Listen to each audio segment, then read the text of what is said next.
Hey guys, welcome back in new video. Guys कैसे हैं आप सब? आई होप आप सब ठीक होंगे। गाइस मेरा नाम है सारुद्दीन खान और आप देख रहे हैं अपना यूट्यूब चैनल फार्मेसी वाला। कोई भी सपना साकार करने के लिए सबसे जरूरी है सही कोच का होना। चुनिए फार्मेसी वाला को और करे अपने B pharm and D pharm का सपना साकार। Download the app now. तो आज की जो वीडियो है, इस वीडियो में हम देखने वाले हैं फार्मास्यूटिकल माइक्रोबायोलॉजी जो कि बी फार्म थर्ड सेमेस्टर में है, उसके लॉन्ग इंपोर्टेंट क्वेश्चन।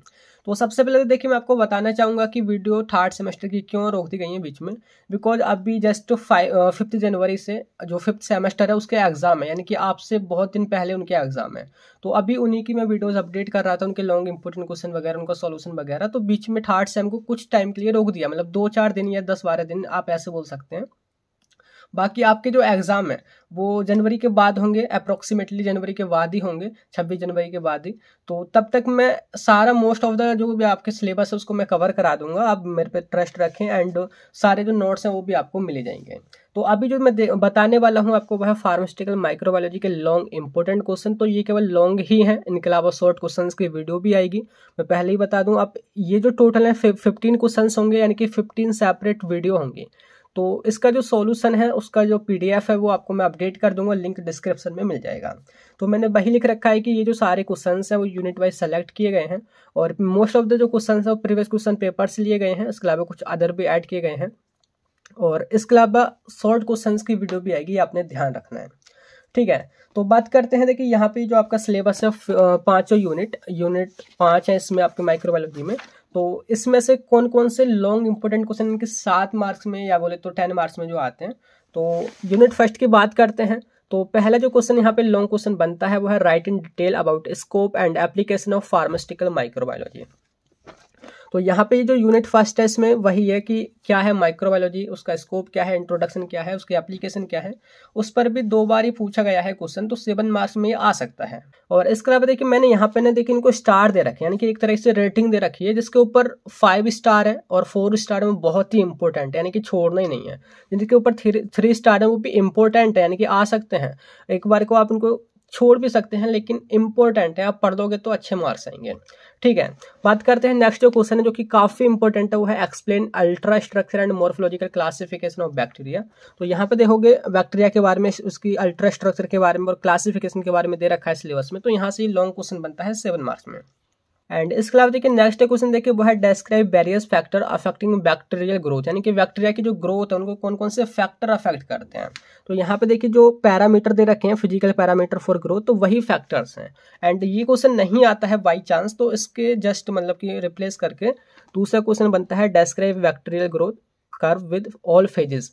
जो बैक्टीरिया का ग्रोथ कर्व है उसको एक ग्राफ में खींच के हम बताते हैं, जो मैं कवर ही करा चुका हूँ। मैं प्लेलिस्ट एक बना दूंगा सारे इन सॉल्यूशंस की, जो भी लेक्चर्स बनेंगे तो आप उनको देख लेना। तो ये 7 मार्क्स में क्वेश्चन बनता है। एक और इंपॉर्टेंट क्वेश्चन है देखिए जो कि आपका यहाँ से बनता है। यहाँ पे देखिए माइक्रोस्कोपी दे रखी है, जैसे कि phase contrast microscopy, dark field microscopy, electron microscopy. तो इसमें से जो रिपीटिव यानी कि कई बार आ चुकी है वो है फेज कॉन्ट्रास्ट माइक्रोस्कोपी। तो इसको आप देख लेना। इसके अलावा just opposite dark field microscopy मतलब मैंने कवर करा ही चुका हूँ, लेकिन इंपॉर्टेंट है वो है आपकी फेज कॉन्ट्रास्ट माइक्रोस्कोपी 7 मार्क्स में। तो 4 क्वेश्चन से यूनिट फर्स्ट से आपके इंपॉर्टेंट, इसमें से देखिए आपके 4 में से 2 या 3 नंबर तो पक्के क्वेश्चंस तो आ ही जाएंगे। और इसके बाद देखिए सेकंड यूनिट यहाँ पे स्टार्ट होती है। उसमें जो सबसे पहले जो क्वेश्चन है काफी इंपॉर्टेंट, उसके ऊपर 5 स्टार है। देखिए क्वेश्चन है right principle procedure and application of acid fast staining, जिसको जील नेल्सन स्टेनिंग भी बोलते हैं। तो यूनिट सेकंड में यहाँ पे देखोगे एसिड फास्ट स्टेनिंग, तो वो क्या है और उसका पूरा प्रोसीजर एप्लीकेशन वगैरह आपने बतानी होंगी। तो ये काफी इंपॉर्टेंट क्वेश्चन है, कई बार आ चुका है। अगर देखिए 98% ये क्वेश्चन आएगा, अगर नहीं आता है जस्ट 2% इसको रिप्लेस करके दूसरा क्वेश्चन बन सकता है, वो है right principle procedure and application of gram staining, या तो ग्राम स्टेनिंग या acid fast staining. Important acid fast है, ठीक है। नेक्स्ट क्वेश्चन देखिए वो है differentiate between dry heat and moist heat sterilization. देखिए 2 टाइप के स्टरलाइजेशन होते हैं, dry heat and moist heat. तो उसमें डिफरेंस पूछ लिया जाता है या फिर किसी एक के बारे में डिटेल में पूछ लेता है कि give the principle working and application of moist heat sterilization. यानी कि देखिए आंसर दोनों का सेम है, लेकिन इसमें डिफरेंस पूछा है, इसमें बस एक के बारे में बताना है। तो इस तरीके से क्वेश्चन आता है, ज्यादातर क्वेश्चन डिफरेंस वाला पूछा गया है, ठीक है, नेक्स्ट क्वेश्चन देखिए वो है describe different types of sterility indicators for evaluation of sterilization. की स्टेरिलाइजेशन जब हम करते हैं तो उसकी जांच करने के लिए कौन कौन से स्टेरिलिटी के इंडिकेटर यूज किए जाते हैं, वो 3 स्टार हैं इसके ऊपर। तो आप देख सकते हैं 7 मार्क्स में क्वेश्चन बनता है। मैंने यहाँ पे देखिए नोट करके लिख दिया है कि ये केवल 3 ही क्वेश्चन यहाँ से सिलेक्ट किए गए हैं, यानी कि यहाँ पे 2 मार्क्स के भी क्वेश्चन और सिलेक्ट किए जाएंगे जो कि शॉर्ट्स में होंगे। ठीक है, बात करते हैं नेक्स्ट जो यूनिट 3 है, जिसके पहला जो क्वेश्चन बनता है वो है classify virus and explain the reproduction in virus. यहाँ पे देखोगे morphology, classification, reproduction fungi and virus का है। तो यहाँ पे वायरस का जो है वो इंपॉर्टेंट है, वायरस पूछा गया है। बाकी फंजाई के बारे में ना शॉर्ट में क्वेश्चन बनते हैं कि फंजाई क्या होते हैं और माउल्ड या फिर आपका जो यीस्ट होता है उसमें डिफरेंस क्या होता है, इस तरीके से क्वेश्चन बनते हैं। बोले तो उनका रिप्रोडक्शन के 5 तरीके बताइए जो होते हैं, वर्डिंग वगैरह, फ्रेगमेंटेशन वगैरह। तो 2 मार्क्स के क्वेश्चन फंजाई से बनते हैं, लेकिन लॉन्ग क्वेश्चन वायरस से बनता है। तो ये 7 मार्क्स में क्वेश्चन है, काफी इंपॉर्टेंट है, 4 स्टार है, एक 5 स्टार इस पे लगे हुए हैं। ये जो क्वेश्चन है डिसइंफेक्टेंट के ऊपर बहुत बहुत इंपॉर्टेंट है कि right classification, mode of action and factor affecting disinfectant. देखिए क्लासिफिकेशन भी है, उनका मोड ऑफ एक्शन भी है, एंड फैक्टर कौन कौन से अफेक्ट करते हैं वो भी मैंने इसी में इंक्लूड कर दिया है। कई बार केवल फैक्टर ही केवल अकेले में पूछ लिए जाते हैं 7 मार्क्स में, तो इसको आप देख सकते हैं सिलेबस में, यहाँ पे आपको मिल जाएगा classification, mode of action of disinfectant and factor influencing disinfection. Next मैंने हाईलाइट करके दिखा रखा है कि ये केवल 2 ही क्वेश्चन सेलेक्ट किए गए हैं इस यूनिट से, यानी कि इससे शॉर्ट क्वेश्चन ज्यादा सेलेक्ट किए जाएंगे, है ना। बात करते हैं 4th यूनिट जो कि आपकी यहाँ पे, तो इसमें जो पहला क्वेश्चन बनता है वो है describe concept and design of clean and aseptic area. जो भी हम मैन्युफैक्चरिंग कंपनीज होती हैं या जहाँ पे मेडिसिन वगैरह बनाई जाती हैं, तो वहाँ पे असेप्टिक एरिया का क्या डिजाइन होता है, कैसे उसको हम बनाते हैं, कॉन्सेप्ट आपने बताना होगा। तो यहाँ पे है डिजाइनिंग ऑफ असेप्टिक एरिया, तो ये पूछा गया है 7 मार्क्स में, 3 स्टार है, एक बार को आप देख सकते हैं। ठीक है, लेकिन नेक्स्ट क्वेश्चन बहुत ही इंपॉर्टेंट है, वो है discuss the source and method of prevention of contamination in aseptic area. जो हम असेप्टिक एरिया बनाते हैं अपने इंडस्ट्रीज में, तो वहां पे उसमें कंटामिनेशन के सोर्स क्या होते हैं, यानी कि कहाँ कहाँ से उसमें कोई भी कंटामिनेंट आ सकता है और हमारे असेप्टिक एरिया को खराब कर सकता है, और अगर आ भी गया है तो उसको किस तरीके से रोक सकते हैं, प्रिवेंशन के मेथड बताइए। तो ये पूरा 10 या 7 मार्क्स में क्वेश्चन बनता है, बहुत इंपॉर्टेंट है, 5 स्टार है। नेक्स्ट क्वेश्चन देखिए वो है एक्सप्लेन द माइक्रोबियल एसे या स्टैंडर्डाइजेशन ऑफ, यानी कि एक तरीके से जांच करना, स्टैंडर्डाइजेशन करना। तो एक तो स्ट्रेप्टोमाइसिन के बारे में पूछा जाता है, या फिर आता है विटामिन B12।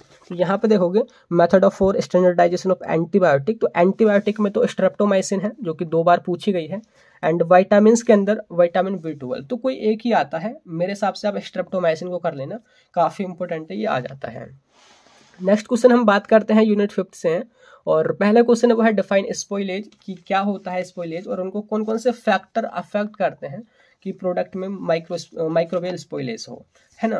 तो ये जो है 2 मार्क्स में केवल डेफिनेशन स्पॉइलेज की भी पूछ लेते हैं, एंड पूरे जो फैक्टर कौन कौन से अफेक्ट करते हैं वो पूरा 7 मार्क्स का क्वेश्चन है। तो यहाँ पे मैं आपको दिखाऊं factor affecting the microbial spoilage of pharmaceutical product, तो यहाँ पे 7 मार्क्स से आता है। एक दो क्वेश्चन और बचे हैं इसमें। देखिए नेक्स्ट क्वेश्चन वो है how to preserve pharmaceutical product with the help of antimicrobial agent. जो भी हमारे मेडिसिन होती हैं, फार्मास्यूटिकल प्रोडक्ट होते हैं, उनको हम कैसे लंबे टाइम के लिए प्रिजर्व करते हैं एंटी माइक्रोबियल एजेंट का यूज करके, वो आपने बताने हैं। तो यहाँ पे ये दिखा रखा है preservation of pharmaceutical product using anti microbial agent. तो ये जो है 3 स्टार है, यानी कि पहला क्वेश्चन ज्यादा इंपॉर्टेंट है इन कंपेरिजन टू दिस। ठीक है, लास्ट का जो क्वेश्चन है बहुत ही इंपॉर्टेंट है, 5 स्टार लगे हुए हैं, इस यूनिट से जरूर ये आता है। तो वो है डिफाइन सेल कल्चर, कि सेल कल्चर क्या होता है, उसके टाइप बताइए, उसकी एप्लीकेशन बताइए फार्मास्यूटिकल इंडस्ट्री में और रिसर्च में। तो यहाँ पे देखिए लास्ट में है application of cell culture in pharmaceutical industry and research. कई बार केवल इसकी डेफिनेशन भी पूछ लेते हैं, सेल कल्चर क्या है 2 मार्क्स में, और 7 या 10 मार्क्स में लॉन्ग में बनता ही है।